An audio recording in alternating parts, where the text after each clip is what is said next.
These past months, I have been confronted with many areas of my life where I have been very controlling.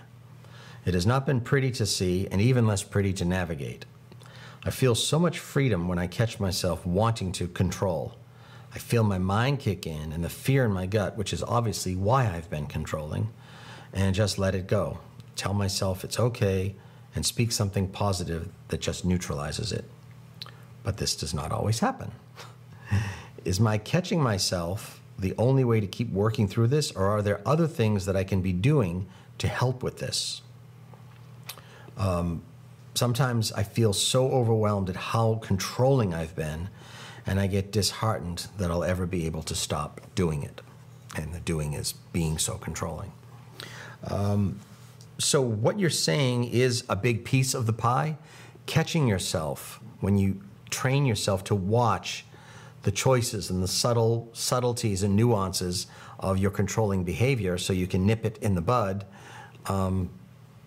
rather than watching the whole thing play out. That is part of it. There's another part that's an even faster track that I actually shared recently with one of my students in an example in his life that will demonstrate this. Something that will accelerate and enhance and amplify that process of becoming less and less controlling is to consciously choose to associate with and engage with other people who are very controlling and surrender to them. That is one of the most powerful things to break that mechanism in you, because nothing will irritate a controlling person more in the whole world than another controlling person. In fact, you'll know because the people you are most irritated and annoyed by are controlling like you, if not more so. So acquaint yourself with ones, associate more with ones, be around ones you know and can see as being very controlling.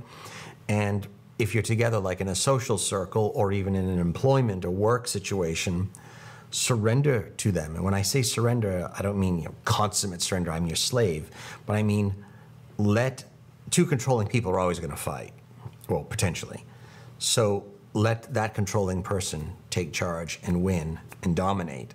It totally goes against your nature, and it's a conscious choice you have to make, because your instinct, especially being so controlling, is to fight and win, and then they're just, and that's why you get so irritated at each other. So let that one dominate the conversation. Let that one be right when you're in discussions, even if what the individual is saying is whacked out and completely inaccurate. Just defer to it. Oh yeah. You don't have to be demonstrative and be condescending or patronizing, but you could simply say, oh, that's an interesting insight. Yeah, you might be right. I hadn't thought of it that way. Don't make it patronizing, because then you're being arrogant. But just, there are kind and gentle ways, humble ways to defer and to let the controlling one control you. And that you'll find such a distaste for it.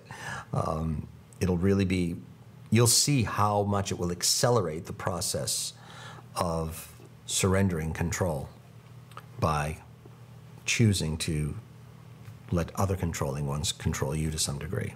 In addition to what you described of catching yourself and stopping the mechanisms as they happen.